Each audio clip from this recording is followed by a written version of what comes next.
Well, hello guys, welcome back to my channel. Thank you so much for coming back. Today, I'm going to end our conversation on parents by highlighting a topic that a lot of you either haven't heard of before or simply can't wrap your mind around it. The topic is unintentional abuse. That's right, I said it. Unintentional abuse. Now, a lot of you do a lot of contacting me behind the scenes, and most of your conversation is about your own parents and some of the things that you've experienced growing up under them and just trying to have an adult relationship with them. So, things such as physical, emotional, sexual, and psychological abuse, emotionally detached and unavailable parents, narcissistic parents, borderline parents.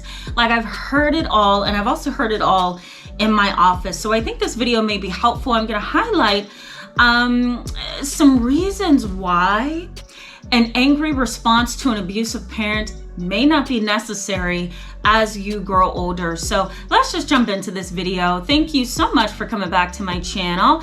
And let me cut this short by just introducing myself and getting right to the topic. My name is Tamara, and I'm an internationally and board certified trauma therapist. I'm also licensed in mental health, and I specialize in treating children, teens, and families, as well as adults in my private practice who are dealing with trauma. Let's jump in.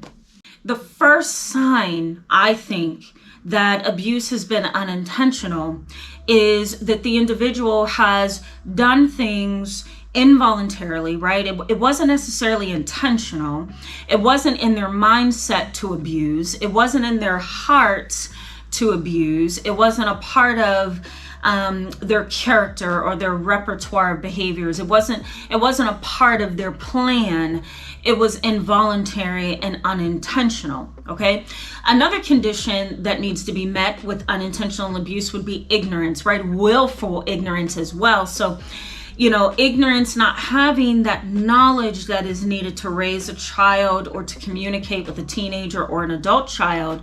And willful ignorance is refusing to see parenting in a different light and refusing to make shifts in behavior, discipline, approach, parenting tools to change the situation. So ignorance and willful ignorance. The next thing that I have seen in my profession, and so has many of my colleagues around this topic, is misplaced anger, rage, and intermittent explosive disorder. So, unintentional abuse can happen like this. Let's say your father has always been an explosive individual. That's all he's ever done. He's angry, he's mouthy, he's stubborn, he's temperamental, right? Let's say that he grew up like that, and his father grew up like that, and his father's father grew up like that, and it became a pattern of behaviors over time within the family, almost like intergenerational trauma, right? So let's say that this behavior is both learned and genetic in your father. He may not have the intellectual and psychological capacity to recognize, this is really hard for me to say, to recognize that he is being abusive to his family with his rage, his intermittent explosive tendencies and behaviors, and his anger.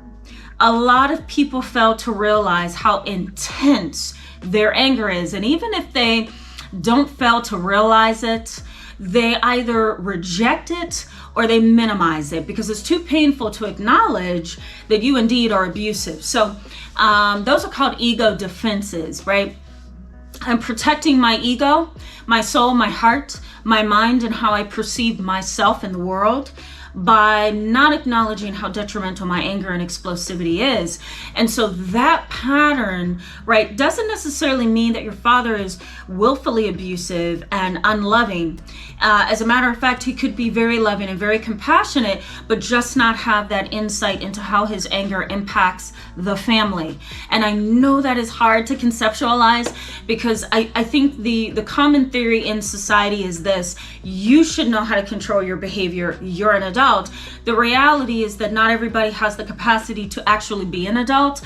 And so because of that, you almost have to look at every situation differently and on an individual basis and recognize that maybe that kind of abuse was unintentional. My dad didn't mean to treat me this way. He just had really uncontrollable rage.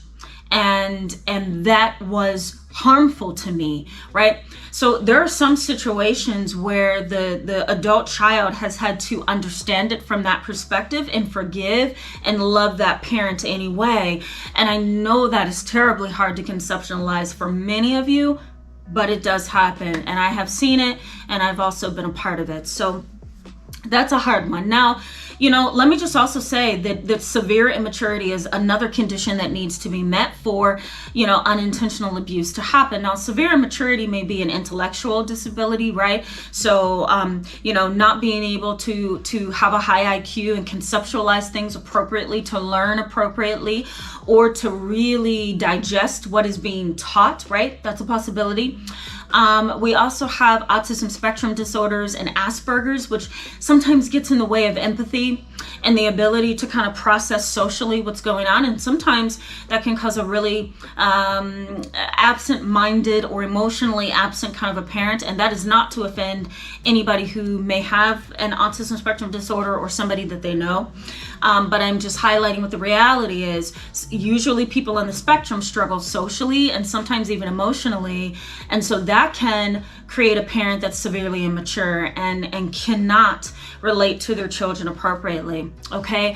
The next thing is intergenerational trauma or generational trauma. So coming from a lineage of family members who, had very poor parenting practices and did not understand the intensity of the way that they disciplined. That could be a problem as well. Let me highlight ethnic minority families. Now, there's always been a difference between Caucasian or white families and Black, African American, Hispanic, Latino, or Native American or Indian families and how they parent. And so a lot of ethnic families like mine, who's multi-ethnic, the parenting is very diverse. I have some people in my family who would use corporal punishment or spanking. I have some people in my family who use timeout corners, and I think that doesn't work.